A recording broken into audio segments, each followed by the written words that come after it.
آج کافی لمبے عرصے کے انقطاع کے بعد پھر خدا تعالیٰ کی فضل سے قرآن کریم کے اسباق دوبارہ شروع کرنے کی توفیق مل رہی ہے۔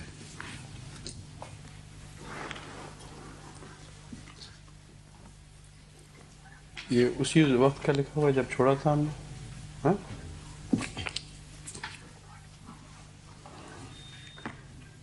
العنکبوت تلاوت و ترجمہ آیت 25 تک ہو چکا ہے دونوں۔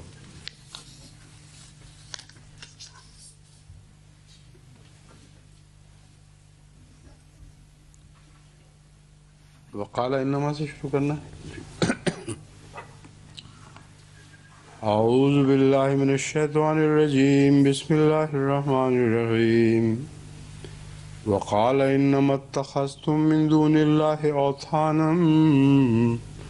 اوثانا مودۃ بینکم فی الحیاۃ الدنیا ثم یوم القیامۃ یکفر بعضکم ببعض وَيَلْعَنُ بَعْضُكُمْ بَعْضًا وَمَأْوَاكُمُ النَّارُ وَمَا لَكُم مِّن نَّاصِرِينَ۔ کیا ہوا؟ ثم یہاں سے اچھا شروع میں مودتا نہیں لکھا ہوا یہاں، مودتا ہے۔ اچھا تنوین نہیں ہے، وہ غلطی سے وہ موٹا اتنا لکھا ہے، وہ دو میں سمجھا تھا۔ اچھا کیا آپ نے توجہ دلائی، دوبارہ پڑھتے۔ وقال انما اتخذتم من دون اللہ اوثانا مودۃ بینکم فی الحیاۃ الدنیا ثم یوم القیامۃ یکفر بعضکم ببعض وَيَلْعَنُ بَعْضُكُمْ بَعْضًا وَمَأْوَاكُمُ النَّارُ وَمَا لَكُم مِّن نَّاصِرِينَ۔ فَآمَنَ لَهُ لُوطٌ وَقَالَ إِنِّي مُهَاجِرٌ إِلَىٰ رَبِّي إِنَّهُ هُوَ الْعَزِيزُ الْحَكِيمُ۔ وَوَهَبْنَا لَهُ إِسْحَاقَ وَيَعْقُوبَ وَجَعَلْنَا فِي ذُرِّيَّتِهِ النُّبُوَّةَ والکتاب وآتیناہ اجرہ فی الدنیا وانہ فی الآخرۃ لمن الصالحین۔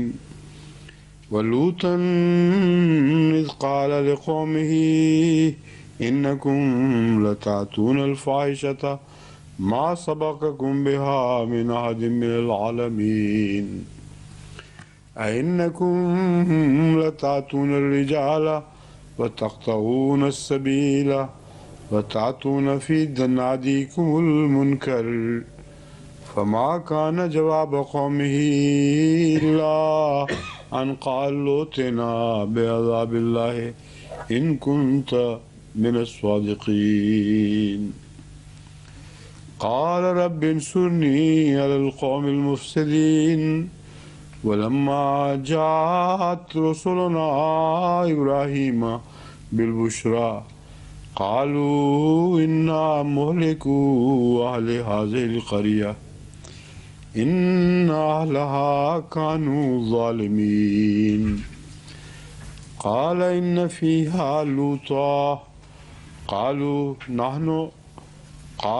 نحن أعلم بمن فيها لننجينه وأهله إلا امرأته كانت من الغابرين۔ ولما أن جاءت رسلنا لوطا سيء بهم وضاق بهم ذرعا وقالوا لا تخف ولا تحزن إنا منجوك وأهلك إلا امرأتك كانت من الغابرين إنا منزلون على أهل هذه القرية رجزا من السماء بما كانوا يفسقون ولقد تركنا منهما آية بينة لقوم يعقلون آية بينة لقوم يعقلون نہیں منہا کو منہما پڑھا گیا، ٹھیک ہے۔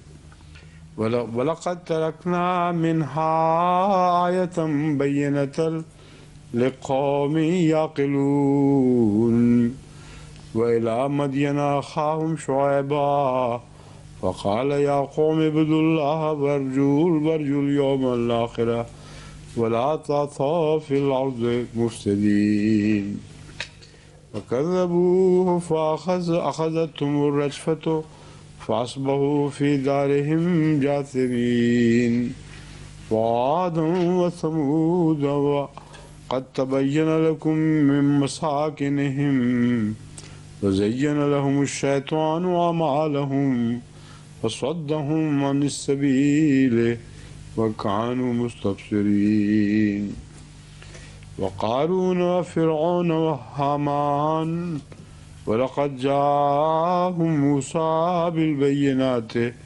فاستكبروا في الأرض وما كانوا سابقين فكلا أخذنا بذنبه فمنكم من أرسلنا عليه حاصبا ومنهم من أخذته الصيحة ومنهم من خسفنا به الأرض ومنهم من أغرقنا وما كان الله ليظلمهم ولكن كانوا أنفسهم يظلمون مثل الذين اتخذوا من دون الله أولياء كمثل العنكبوت اتخذت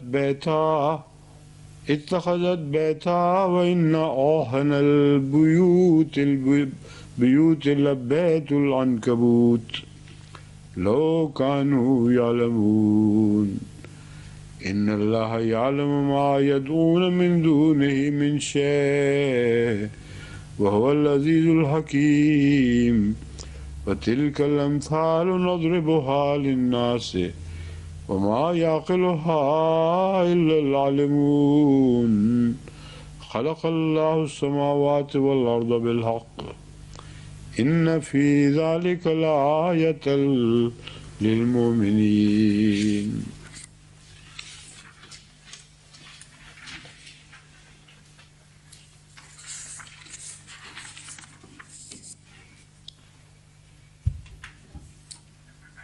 قال انما سے شروع کرنا نا.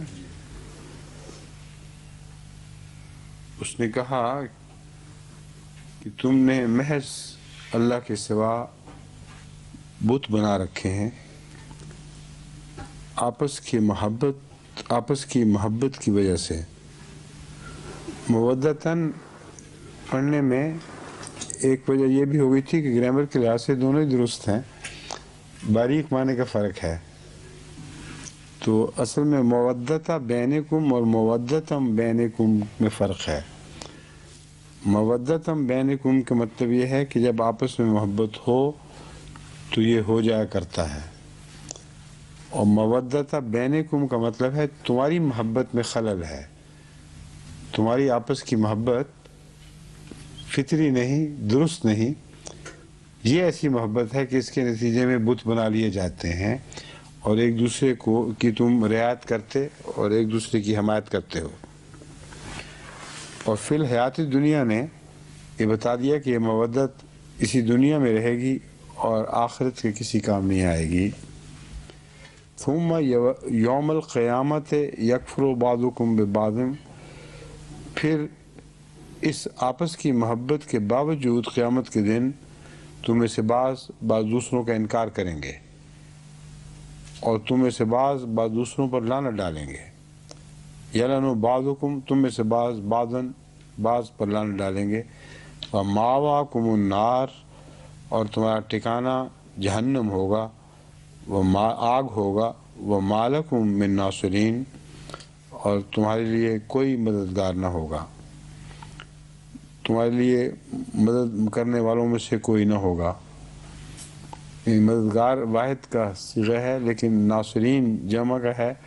اردو میں یہ ترجمہ واحد کے ذریعے بھی کیا جاتا ہے. مالکم من ناصرین, تمہارا کوئی مددگار نہیں ہوگا, یا لفظی ترجمہ ہوگا مدد کرنے والوں میں سے تمہارا کوئی نہیں ہوگا. فآمن لہ لوط, لوط اس پر ایمان لے آیا. وقال انی مہاجر الی ربی، اور اس نے کہا میں اپنے رب کی طرف ہجرت کرنے لگا ہوں. انہ هو العزیز الحکیم، یقیناً وہ بہت غالب، عزت والا اور حکمت والا ہے.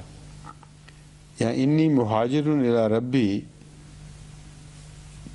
اس کو مخاطب کر رہے ہیں حضرت ابراہیم علیہ السلام کو. کیوں جی؟ اور مہاجر الی ربی سے کیا مراد ہے؟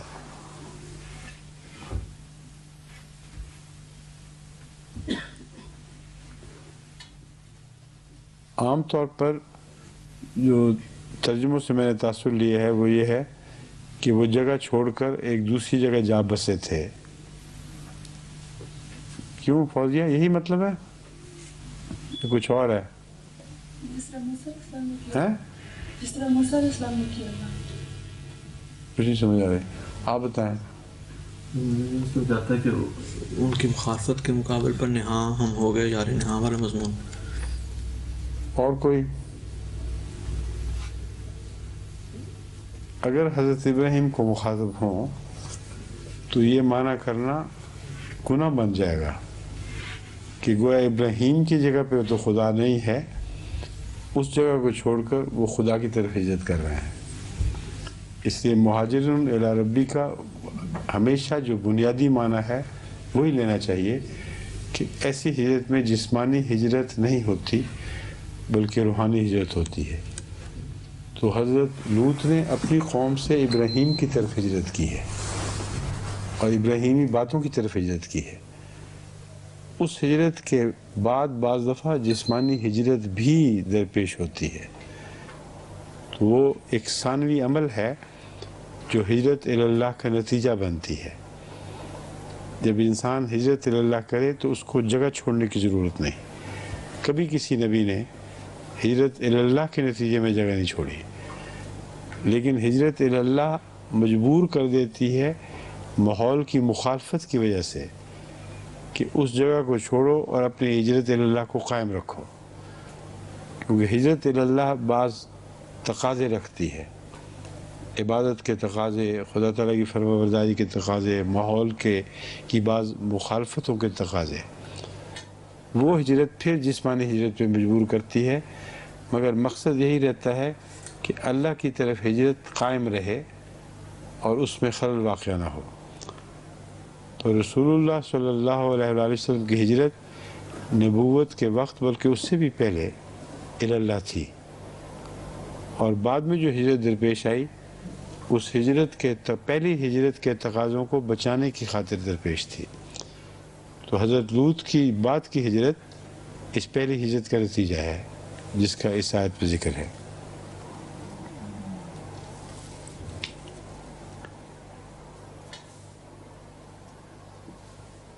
کہاں گئے تھے ہم؟ ہاں، فآمن لہ لوط وقال انی مہاجر الی ربی. اگر نعوذ باللہ دوسرا معنی لیا جائے تو ابراہیم کو حضرت لوط یہ کہہ کے چلے گئے ہیں کہ تم تو اپنے رب کے پاس نہیں ہو، میں اپنے رب کے پاس جا رہا ہوں. انہ هو العزیز الحکیم، اور وہ بہت غالب اور بزرگی والا اور حکمت والا ہے. ذکر ابھی حضرت ابراہیم ہی کا چل رہا ہے، یہ ضمناً آئی ہے بات، کیونکہ پھر فرمایا وَوَهَبْنَا لَهُ إِسْحَاقَ وَيَعْقُوبَ. تب ہم نے اسے محبت فرمائی، اسے بخشا اسحاق اور یعقوب کو، یعنی ابراہیم کو بخشے اسحاق اور یعقوب. وَجَعَلْنَا فِي ذُرِّيَّتِهِ، اور اس کی اولاد میں سے بنا دیا، وَجَعَلْنَا فِي ذُرِّيَّتِهِ، اس کی اولاد میں بنائی النبوہ، نبوت، والکتاب، اور کتاب، وَآتَيْنَاهُ أَجْرَهُ فِي الدُّنْيَا، اور اسے دنیا میں بھی اجر عطا کیا. وَإِنَّهُ فِي الْآخِرَةِ لَمِنَ الصَّالِحِينَ، اور آخرت میں بھی وہ صالحین یعنی نیکوکاروں میں شمار ہوگا. اب یہاں وَوَهَبْنَا لَهُ إِسْحَاقَ وَيَعْقُوبَ وَجَعَلْنَا فِي ذُرِّيَّتِهِ النُّبُوَّةَ وَالْكِتَابَ. یہاں کون سی کتاب مراد ہے؟ ذریت سے مراد یہاں ذریت کون سی کہاں تک یہ بتائیں. شمس صاحب فرمائیے.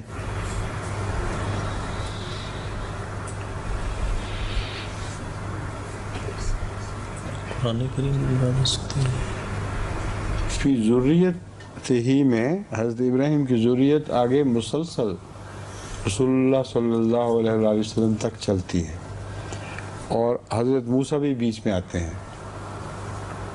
تو اگرچہ حضرت یعقوب اور اسحاق کو الگ کتاب دینے کا ذکر کہیں نہیں ملتا کہ انہیں الگ کتابیں دی گئی ہوں، وہ حضرت ابراہیم علیہ السلام کی شریعت پر ہی تھے، اور جو کتاب بھی حضرت ابراہیم کو عطا ہوئی تھی اسی کی پیروی کرتے تھے.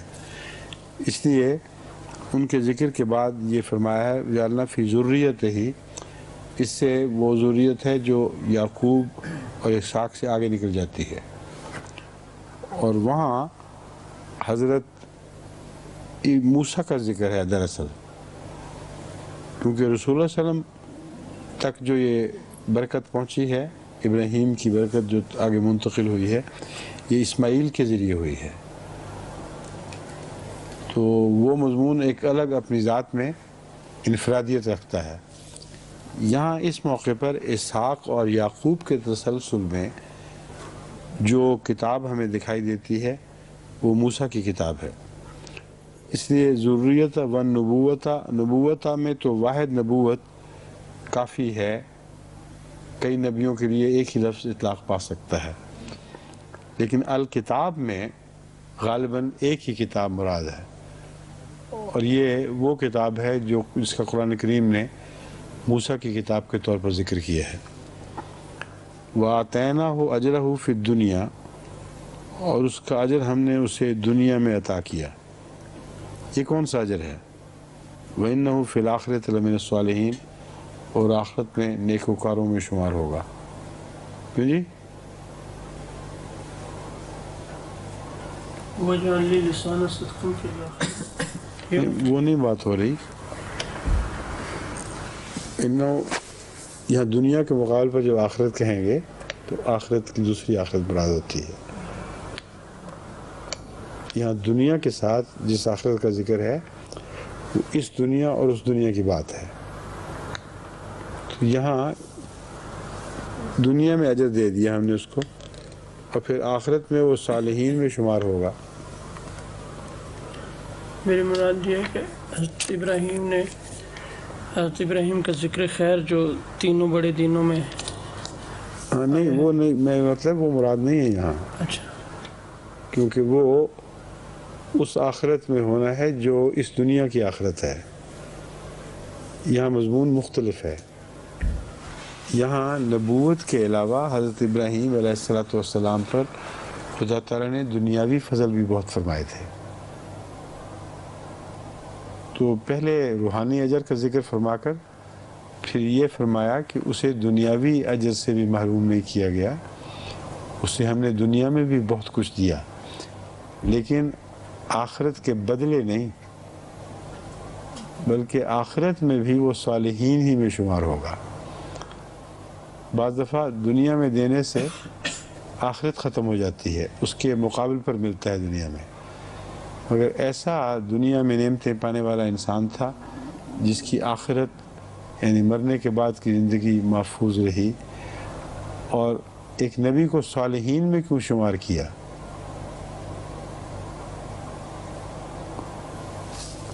فی الآخرت من النبیین کیوں نہیں فرمایا؟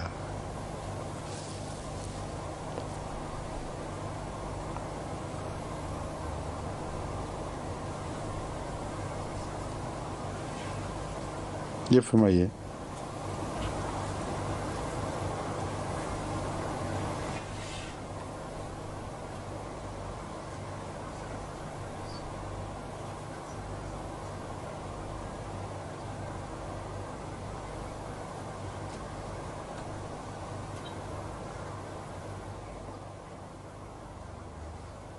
مشکل مسئلہ ہے نا، لیکن نبیوں کو مسلمین بھی کہا ہوا ہے. یہ میں سمجھانا چاہتا ہوں کہ المسلم اور الصالح ان کے مدارج بھی نبوت تک جا پہنچتے ہیں. جو آغاز ہوتا ہے وہ المسلم سے ہوتا ہے اور انجام بھی المسلم کی اس حالت پر ہوتا ہے جو کامل حالت ہے. اسی طرح انبیاء کا آغاز صالحیت ہی سے ہوتا ہے اور وہ سارے مدارج طے کر کے جب نبوت تک پہنچتے ہیں تو صالحیت کا درجہ ان کا ساتھ نہیں چھوڑتا. وہی درجہ ہے جو اپنے درجہ کمال میں پہنچ کر نبوت کہلاتا ہے. تو فی الآخرت من الصالحین میں ایک وجہ اس کو حضرت ابراہیم کو صالح کہنے کی یہ ہے کہ نبوت کا انکار نہیں ہے بلکہ آپ کی صالحیت کا اقرار اس کی انتہا کے معنوں میں ہے. وہ اپنے آخری مقام تک صالح رہا ہے. دنیا کے اجر کے ساتھ اس کو جوڑنے کی وجہ میرے نزدیک یہ ہے کہ دنیا میں جو نعمتیں ملیں ان نعمتوں نے اس کی صالحیت پر کوئی بد اثر نہیں ڈالا. اکثر لوگوں کی نعمتیں جو دنیا کی عطا ہوتی ہیں خواہ وہ نیک بھی ہوں کچھ نہ کچھ وہ دنیا میں پھنس کر صالحیت کے تقاضے چھوڑ دیتے ہیں. تو حضرت ابراہیم علیہ السلام دنیا کی نعمتیں پانے کے باوجود صالحیت کے آخری مقام پر فائز رہے اور مرنے کے بعد بھی آپ کا مقام خدا کے نزدیک صالحین ہی میں سے تھا. وَلُوطًا اِذْ قَالَ لِقَوْمِهِ إِنَّكُمْ لَتَأْتُونَ الْفَاحِشَةَ. اب یہ ذکر یہاں رکتا ہے اور ابراہیم لوط کا ذکر چل پڑا ہے.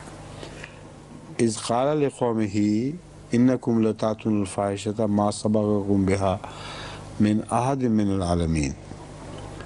تم ایک ایسی فاحشہ کے مرتکب ہو چکے ہو، تمہیں ایسی بے حیائی کی ایک عادت یا لت لگ گئی ہے کہ ما سبقکم بہا من احد من العالمین، کہ تم سے پہلے اس کام میں تم سے سب جہانوں میں کبھی کوئی قوم آگے نہیں بڑھی.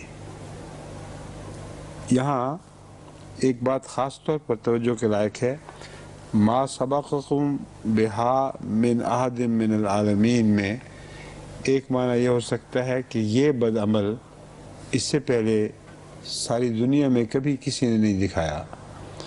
میرے نزدیک یہ معنی درست نہیں ہے. ما سبقکم تم سے آگے کبھی نہیں بڑھا کوئی. جس طرح تم اس بے حیائی میں آگے بڑھے ہو، کبھی اس سے پہلے کوئی قوم اس درجہ اس بے حیائی میں آگے نہیں بڑھی کہ وہ کھلے عام گلیوں میں ناچتی پھرے اور کوئی اسے روکنے والا نہ ہو. یہ امر واقعہ ہے. تاریخ عالم گواہ ہے کہ اس بے حیائی میں اس سے پہلے دنیا میں کبھی کسی قوم نے اس طرح کی کرتوتیں نہیں دکھائیں جیسے لوط کی قوم نے دکھائی تھی. اَإِنَّكُمْ لَتَأْتُونَ الرِّجَالَ وَتَقْطَعُونَ السَّبِيلَ. یہ بے حیائی دو طرح پہ سے تھی. ایک مردوں کے ذریعے اپنی نفسانی خواہشات پوری کرتے، وَتَقْطَعُونَ السَّبِيلَ اور رستوں پہ ڈاکے ڈالتے تھے. وَتَأْتُونَ فی نادیکم المنکر، اور تم اپنی مجلس میں بھی ناپسندیدہ کلام ہی کیا کرتے تھے. یعنی یہ دراصل دو کی بجائے تین ایسی بے حیائیاں ہیں جو ان کی قوم کی ہلاکت کی بنیادی طور پر ذمہ دار بنی. ایک یہ کہ فطری تقاضوں کو چھوڑ کر غیر فطری تقاضے جو انسانی نسل کی بقا کے لیے کافی نہیں ہو سکتے یا بیکار ہوتے ہیں، یہ اختیار کیے. ڈاکے ڈالے رستوں پر، بجائے مسافروں کو امن دینے کے ان کے امن برباد کیے. یعنی ایک جگہ انسانی بقا کا بنیادی قانون نظر انداز کر دیا، دوسری طرف اقتصادیات کا بنیادی قانون نظر انداز کر دیا، جس کی گزر اوقات محنت اور مشقت سے کمائے ہوئے پیسے کی بجائے لٹے ہوئے پیسے پر ہو، اس نے گویا کہ اقتصادیات کو بھی کاٹ دیا۔ اور اس کے بعد جب مجلسیں لگیں تو ان مجلسوں میں بھی کوئی خوبی کی بات نہیں تھی، صرف بے حیائی اور بد کرداری کی باتیں کر کے تو اس پر فخر کرنے لگے۔ گویا ان دو عادات کو تمہاری اس مجلسی عادت کی وجہ سے ایک قسم کا دوام مل گیا۔ فما کانا جواب قوم ہی، جب حضرت لوط نے یہ تجزیہ کیا قوم کے کردار کا تو فما کانا جواب قوم ہی، ان کی قوم کا جواب اس کے سوا کچھ نہ تھا، ان قالوتنا بعذاب اللہ ان کنتم من الصادقین، بحثوں کا وقت ختم ہے، ان باتوں میں ہم تمہاری ماننے والے نہیں۔ اس کے سوا جواب نہیں ہے کہ اگر تو سچا ہے تو اللہ کی طرف سے ہم پر عذاب لا کے دکھا۔ تو حضرت لوط کی قوم کا عذاب ان کی قوم ہی کا مانگا ہوا عذاب تھا، اور اس عذاب کو انہوں نے چیلنج بنا دیا تھا۔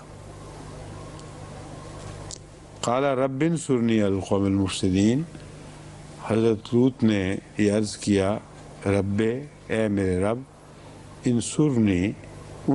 رب انصرنی میری مدد فرما، علی القوم المفسدین فساد کرنے والی قوم کے خلاف۔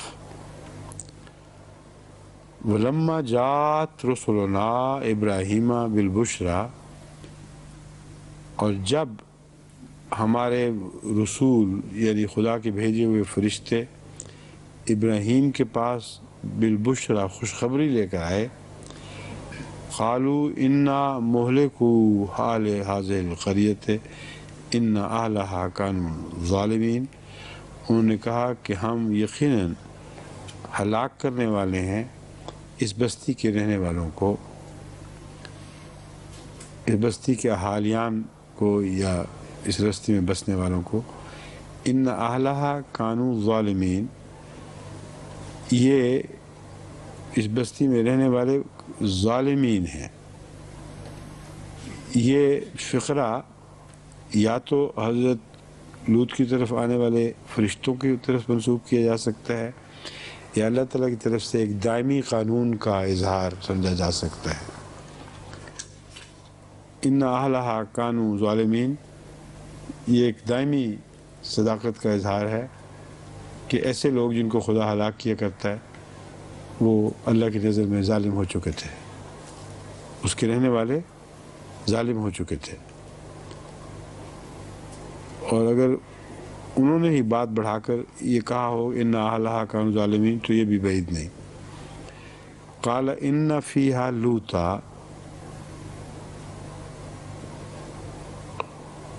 ابراہیم نے اس کا جواب یہ دیا کہ ان فیہا لوطا، اس میں لوط بھی ہے۔ اب آپ یہ دیکھیں کہ کلام ایک پہلے ایک وقت سے منقطع ہو کر پہلے وقت کی طرف جا رہا ہے۔ یہ دو چیزیں، یہ دو جوڑ جو ہیں یہ پیش نظر رکھنے چاہیے، ورنہ ترجمے کی پوری سہولت سے سمجھ نہیں آئے گی۔ پہلا یہ تھا فَمَا كَانَ جَوَابَ قَوْمِهِ إِلَّا أَنْ قَالُوا ائْتِنَا بِعَذَابِ اللَّهِ، پھر حضرت لوط کی یہ دعا ہے انصرنی علی القوم المفسدین، مجھے اے خدا میری مدد فرما مفسدوں کے خلاف۔ اب واپس کلام ابراہیم کی طرف چلا گیا ہے۔ جب ابراہیم کی طرف ہمارے رسول آئے خوشخبری لے کر، اور انہوں نے یہ ذکر کیا کہ ہم اس بستی، یعنی ابراہیم کی بستی نہیں بلکہ لوط کی بستی کو ہلاک کرنے والے ہیں۔ کیوں؟ اس لیے کہ وہ ظالم ہیں۔ ابراہیم علیہ السلام یہ جواب دیتے ہیں ان فیہا لوطا، قالوا نحن اعلم بمن فیہا، انہوں نے کہا ہم زیادہ جانتے ہیں اس میں کون ہے۔ حضرت ابراہیم کے علم میں تو صرف لوط تھے جو جن کے متعلق یقین سے کہہ سکتے تھے کہ یہ صالح ہیں، لیکن ان بدوں کا حال علم معلوم نہیں تھا جو ان کے علاوہ بستے تھے. دوسرے لوط کے ساتھ کچھ اور لوگوں کو بھی نجات دی گئی جو ان کے ساتھ سفر پہ روانہ ہوئے ہیں. ان کا بھی ذکر نہیں کیا. ذکر لوط کا کیا، حالانکہ بائبل کے دوسرے تذکرے میں ملتا ہے کہ حضرت ابراہیم بار بار یہ بحث کر رہے تھے کہ اس میں اور بھی لوگ ہیں اور بھی لوگ ہیں. تو لوط کیوں کہا؟ صرف اکیلے لوط کا کیوں ذکر کیا؟ جبکہ ثابت شدہ حقیقت ہے کہ حضرت ابراہیم نے اسی موقع پر دوسرے صالحین کی بھی بات بڑھائی تھی اور بات چلائی تھی اور کہا تھا کہ اور بھی رہنے والے ہیں، اتنے ہوں تو کیا خدا تو پھر بھی نہیں بخشے گا. اب یہاں پہنچ کے صرف لوط کا ذکر کر دیتے ہیں. کیا وجہ ہے؟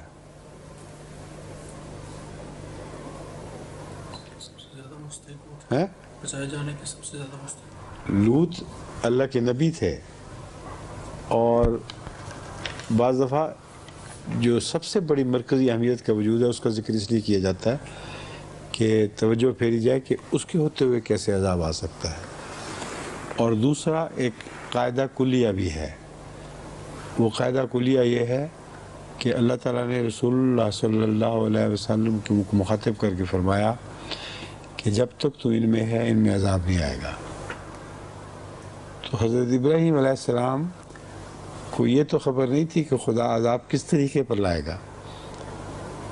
ان کے ذہن میں یہ قاعدہ ہو سکتا ہے کہ ایک نبی کے ہوتے ہوئے اس قوم پر عذاب کیسے آ سکتا ہے، اور خدا تعالیٰ کے اس تعلق کے خلاف ہے جو نبیوں سے رکھتا ہے. تو انا فیہا لوطا میں یہ دونوں حکمتیں ہیں کہ ان میں لوط موجود ہے، اس کے ہوتے ہوئے کیسے عذاب آئے گا. قالوا نحن اعلم بمن فیہا، ہم جانتے ہیں اس میں کون کون ہے اور کیا ہے.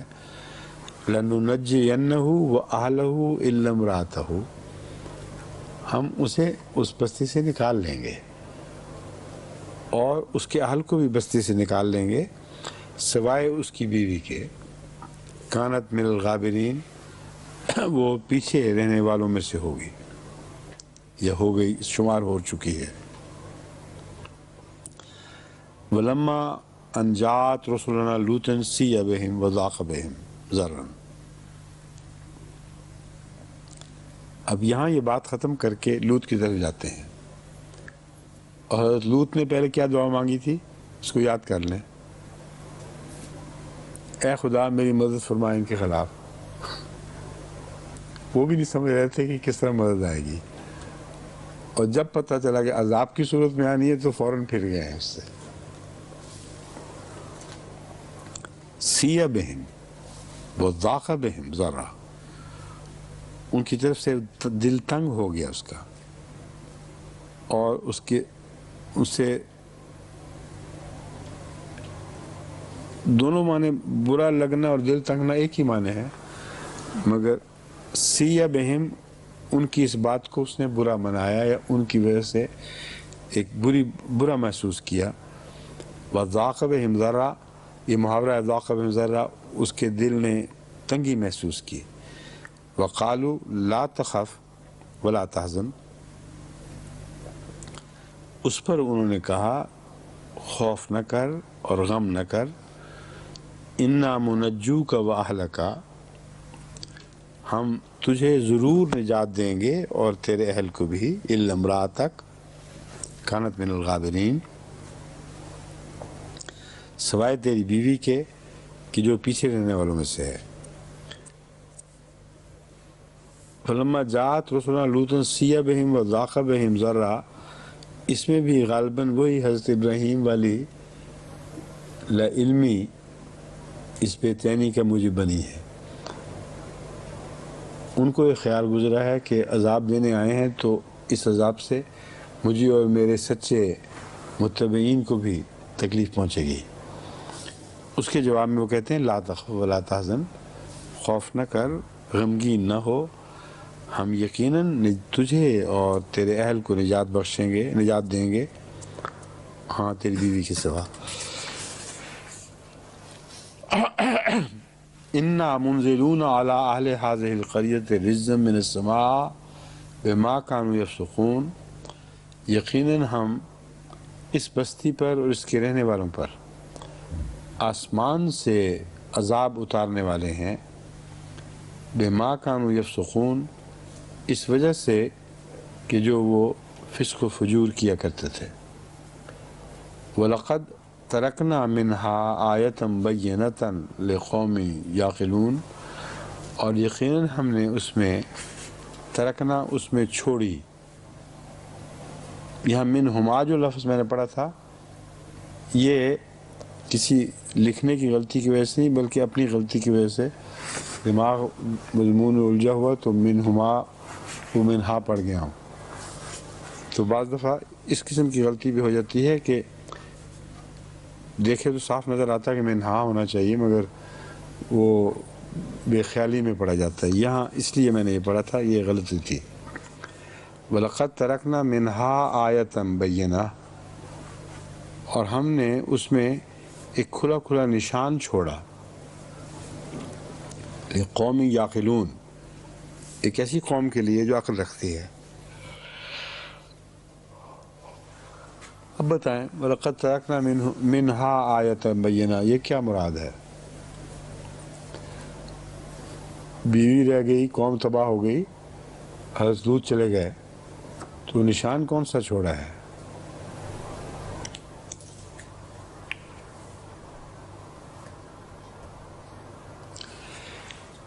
اس میں وہ جو آثار قدیمہ پر غور کرنے والے ہیں میرے نزدیک ان کی طرف اشارہ موجود ہے کہ اگر ایسا نشان چھوڑا ہے جو عقل والوں کے لیے بعد میں خدا تعالیٰ کی طرف سے ہدایت کا موجب بننا ہے تو ظاہر ہے کہ یہ نشان محفوظ رہنا چاہیے۔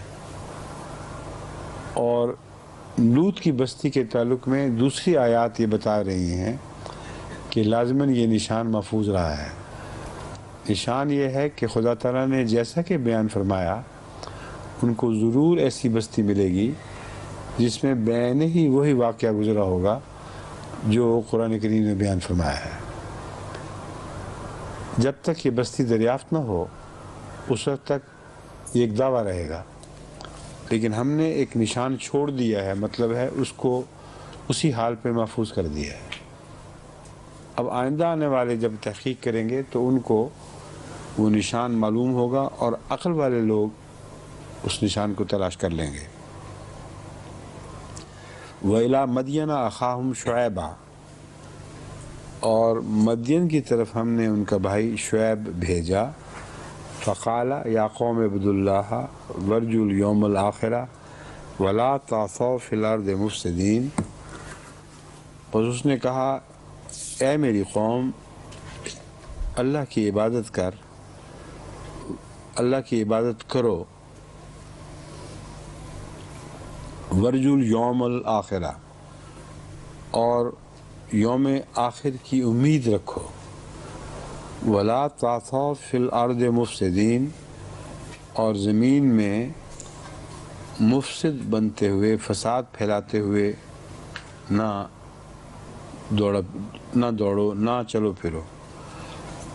تعثوا کا خود معنوی فساد کرنا ہی ہے، اور مفسدین بھی تو مطلب ہے فساد کی نیت سے کھلے بندوں فسق و فجور میں مبتلا نہ بنو رہو، کیونکہ اس صورت میں تم زمین میں فساد پھیلا دو گے۔ فَكَذَّبُوهُ فَأَخَذَتْهُمُ الرَّجْفَةُ، بس انہوں نے اس کو جھٹلا دیا، فَأَخَذَتْهُمُ الرَّجْفَةُ، تو ان کو ایک سخت زلزلے نے آ پکڑا۔ فَأَصْبَحُوا فِي دَارِهِمْ جَاثِمِينَ، اور وہ اپنے گھروں میں گھٹنوں کے بل جا پڑے، یا ایسے ہو گئے کہ جیسے گھٹنوں کے بل پڑا ہوا انسان ہو۔ وَعَادًا وَثَمُودَ، اور ہم نے عاد کو بھی ہلاک کیا اور سمود کو بھی۔ وَقَدْ تَبَيَّنَ لَكُم مِّن مَّسَاكِنِهِمْ، اور ہم نے ان کے گھروں یعنی ان کی بستیوں کو تمہارے لیے ایک نشان کے طور پر چھوڑا ہے، کیونکہ یہ اظہار ہے وقت تبین لکم، تم پر یقیناً ظاہر ہوگا، یہ ظاہر کر دیا گیا ہے، من مساکنہم، ان کی بستیوں کا حال، ان کے گھروں کا حال۔ وَزَيَّنَ لَهُمُ الشَّيْطَانُ أَعْمَالَهُمْ، اور شیطان نے ان کے اعمال کو زینت بنا کر دکھایا تھا، خوبصورت کر کے دکھایا تھا ان کے لیے۔ فَصَدَّهُمْ عَنِ السَّبِيلِ، اور ان کو رستے سے ہٹا دیا تھا۔ وَكَانُوا مُسْتَبْصِرِينَ، اور وہ دیکھنے والے تھے، دیکھ رہے تھے۔ مطلب یہ ہے کہ یہ قومیں جن کو شیطان رستے سے ہٹاتا ہے وہ اپنی بے راہ روی کو معلوم کر لیتے ہیں، محسوس کر لیتے ہیں، اس کے باوجود بے راہ ہوتے ہیں، اس لیے ان کو سزا ملتی ہے۔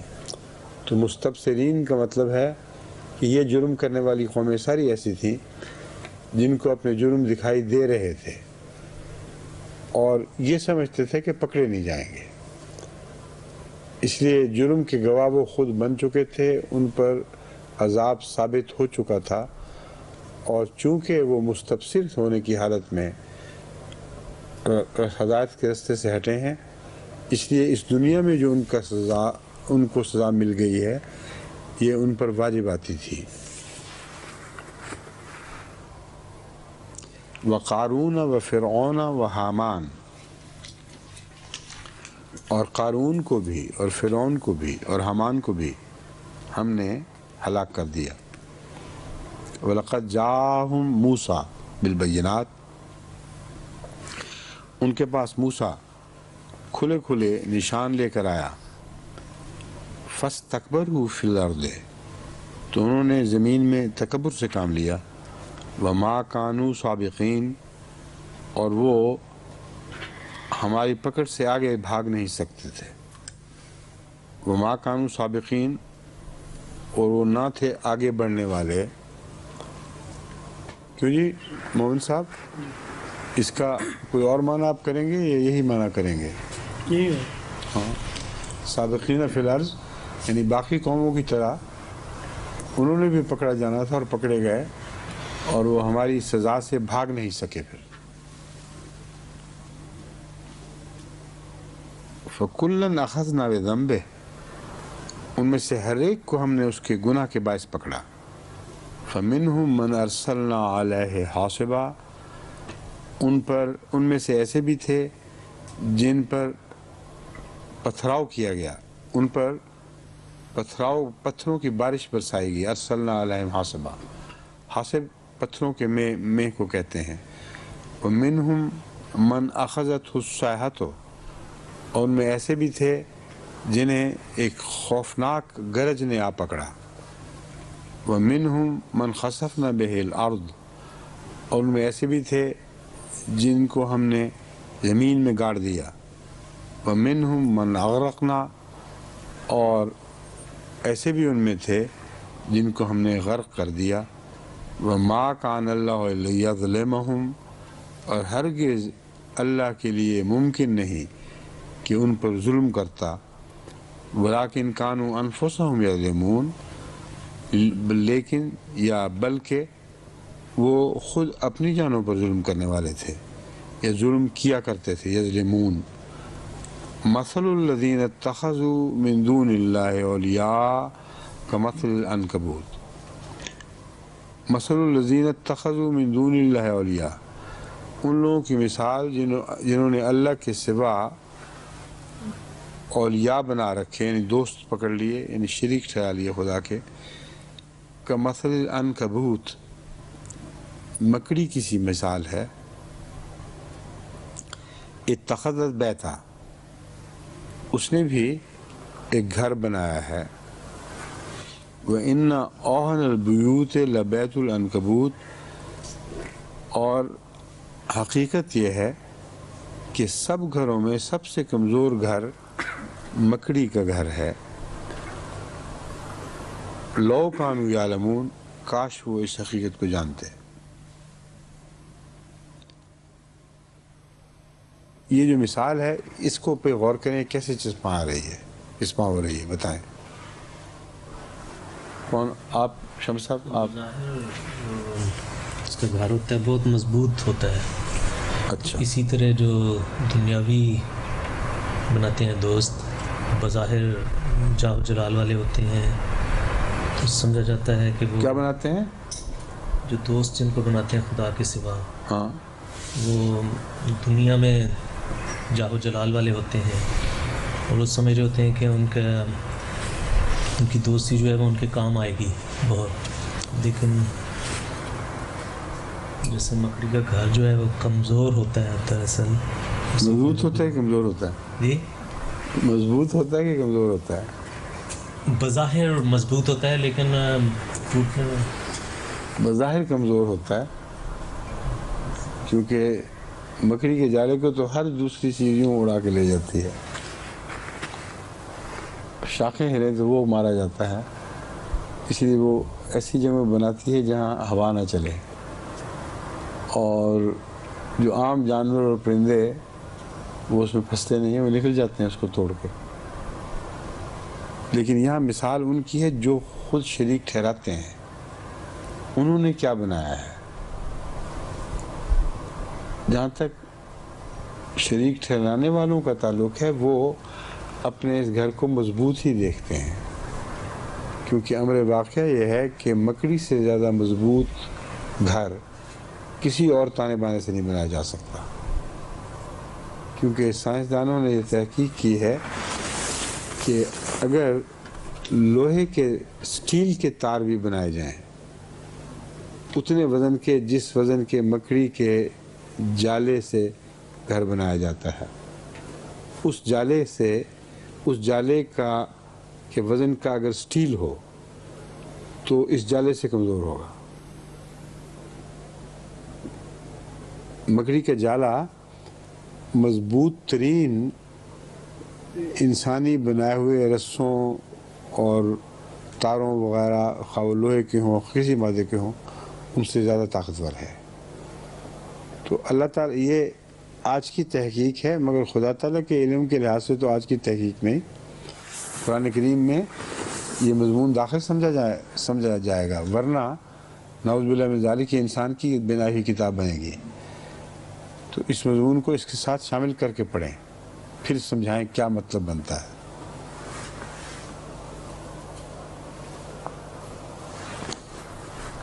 یسو صاحب؟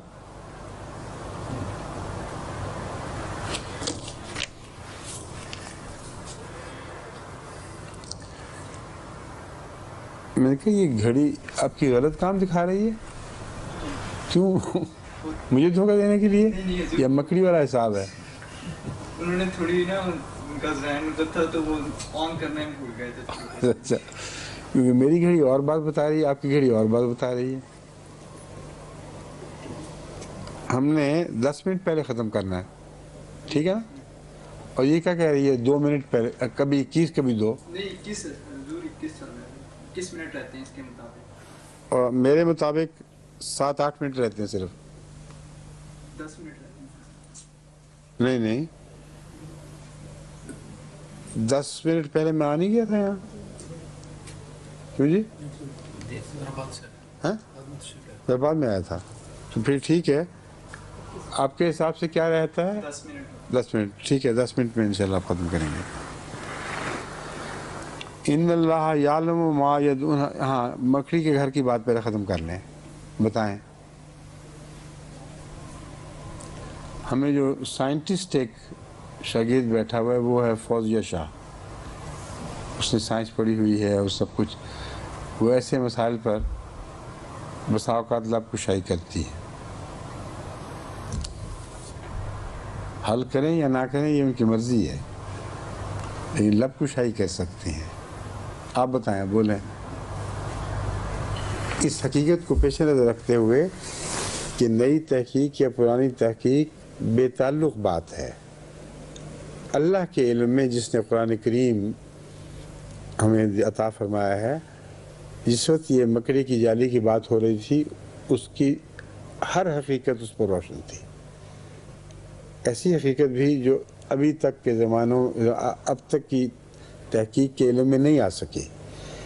اس لیے کم سے کم اس درست تحقیق کو جو ہمارے علم میں آ چکی ہے خدا کے علم کی طرف منسوب کرنا ہمارے لیے ضروری ہے.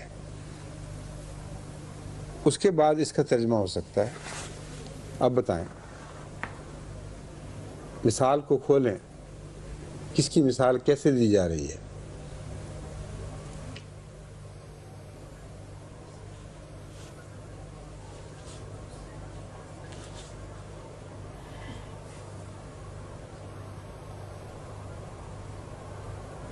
اصل میں ان کاہنوں اور مشرکین کے لیڈروں کی بات ہو رہی ہے جنہوں نے پاگلوں کو پھنسانے کے لیے ایک کاروبار بنایا ہے، اور وہ کاروبار ایسا بنایا ہے کہ بڑے مضبوط دھاگے اپنی طرف سے تیار کیے ہیں اس شرک کی تائید میں. مضبوط جالا بنا رکھا ہے، لیکن اس میں پھنستے وہی پاگل ہیں جو اس کاروبار کو سمجھ نہیں سکتے اور ان کے دھوکے میں آ جاتے ہیں. یہاں مکھیاں وہ جھوٹے معبود نہیں ہیں، ورنہ مضمون بالکل بگڑ جائے گا. وہ جالا جو انہوں نے بنا رکھا ہے انہوں نے عقلی لحاظ سے ایسا تانا بنا ہوتا ہے کہ اس میں عامت الناس مشرکین پھنس جاتے ہیں، اور اس کے ذریعے ان کو کھانے کا ذریعہ بنایا ہوا ہے انہوں نے. مکھی جیسے چوس جاتی ہے پھر اس کو مکڑی، اس طرح وہ اس کو چوس جاتے ہیں. لیکن جہاں تک مومنوں کا تعلق ہے وہ جب اس جالے کو دیکھتے ہیں تو اس کی کوئی بھی حقیقت ان کے سامنے نہیں آتی. اوہن البیوت نظر آتا ہے. ان کی دلیلیں، ان کا استدلال، ان کا تانا بانا ایک ذرہ بھی حقیقت نہیں رکھتا. جب مومن چاہے اس کو اڑا کے رکھ دے. اور اسی طرح ان طاقتور جانوروں کے نزدیک جو مکڑی کی جالے کی کوئی حقیقت سمجھتے، وہ اڑتے ہوئے ایک پنجے سے اس کو تباہ و برباد کر جاتے ہیں اور اس کا کچھ بھی نہیں رہتا. تو ان کی طاقت ان لوگوں کے پر منحصر ہے، ان لوگوں کی بے وقوفی پر منحصر ہے جو ان کے دلائل کے تانے بانے کو بڑا مضبوط سمجھتے ہیں اور اسی طرح پیش بھی کرتے ہیں. کسی مشرک سے بحث کر کے دیکھیں، وہ بڑی بڑی دلیلیں لاتا ہے. اور مجھے تجربہ ہے ہندوستان کے زمانے میں، جب ہم ہندوستان میں ہوا کرتے تھے تو اپنے سفروں کے دوران ہندوؤں سے بحث کیے کرتے تھے، اور کوئی ہندو نہیں تھا جو اپنے شرک کی بیوقوفی کو بالبذات سمجھتا ہو. بڑی بڑی دلیلیں دیا کرتے تھے، ان کو توڑنا پڑتا تھا. اور بہت سے ہمارے ساتھی ایسے بھی تھے جو بیچارے معذور ہو جاتے تھے، توڑ نہیں سکتے تھے. وہ کہتے اس نے آگے سے یہ بات کہہ دیا، ہم کیا جواب دیں. وہ اس قسم کی باتیں کیا کرتے تھے کہ دیکھو یہ جن کو تم سمجھ رہے ہو ہم نے بت بنایا ہوا ہے، یہ خدا نہیں ہے. تم نے بھی تو خانہ کعبہ بنایا ہوا ہے، اس کی طرف منہ کرتے ہو خدا ہے. تو یہ خدا نہیں ہے، خدا ان سے بالا ہے. اس قسم کے وہ جواب، فراڈی جواب دیا کرتے تھے، جس میں ہمارے عامت الناس بیچارے پھنس جاتے تھے.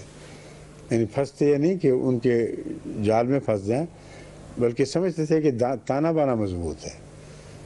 تو یہ مراد ہے کہ ان کا تانا بانا اپنی ذات میں، جہاں تک ان کی کوشش اور ان کی جہت سے دیکھنے کا تعلق ہے، مضبوط ہی دکھائی دے گا. اور اس کی مضبوطی اس لیے ضروری ہے کہ اس میں اس جال میں ان کے ماننے والے مرید، جاہل، پاگل لوگ پھنستے چلے جائیں اور وہ ان کو چوس جائیں. انہی پر شرک کا کاروبار چلتا ہے. اس لیے اس ساری مثال میرے نزدیک اس شکل میں صادق آ سکتی ہے، ورنہ اگر اور کسی شکل میں اس کو صادق کرنے کی کوشش کریں گے تو خود آپ پھنس جائیں گے، بڑی مشکل پیش آ جائے گی. کیونکہ اس مضمون سے متعلق کوئی بات پوچھنے والی یا اس کے خلاف کوئی بات جو آپ کے ذہن میں آتی ہو وہ بتائیں. اشرف صاحب.